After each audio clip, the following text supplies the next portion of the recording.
Iyaziqhenya ngobuzibayo lapha insizwa yaKaMhlongo bafethu uMdumazi ke useyinxusa lapha kwaMeaning of Africa ke bafethu uchazile ukuthi usaze wafaka amavideo ayo lempahla kaMeaning of Africa njengoba eseyinxusa ngakhona. Sakubingelela kuyona YouTube channel yethu lesi Update TV. Mangabe ungaka-subscribe like ngabsalenza iphutha qinisekisa nje ukuthi licindezela ibutton elibomvu elibhalwe subscribe press nayo ku-like button kanye naleyo like. Nakanjani ke singene.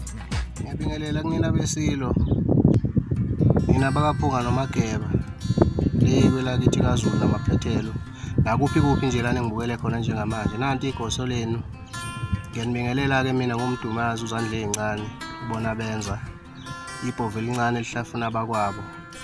Ngenxa yenzondo nomona abanayo emzondela iphimbo lakho mfowashaza.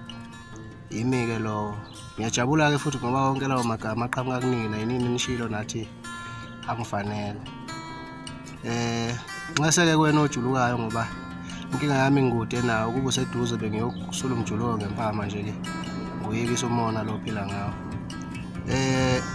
Umfana ke lo yinxusa leMeaning of Africa nje ukubona nje MOA ngizocacisa ke lokho iMeaning of Africa ngiyiqhenya nje ubuzwe bami kodwa nje ke angikho lapho kwamanje.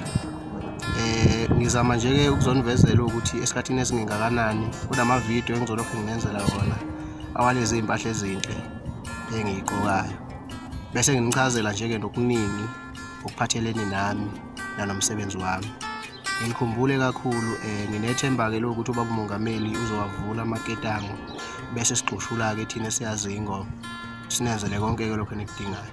Yimina ke ngishoyo ubona benza lo ngixolisa umfana kaMhlongo uMdumazi ibhove elincane ngilithanda lelo ngoba libuya kini. Juluka ke baxuthile lonto ozoyithola.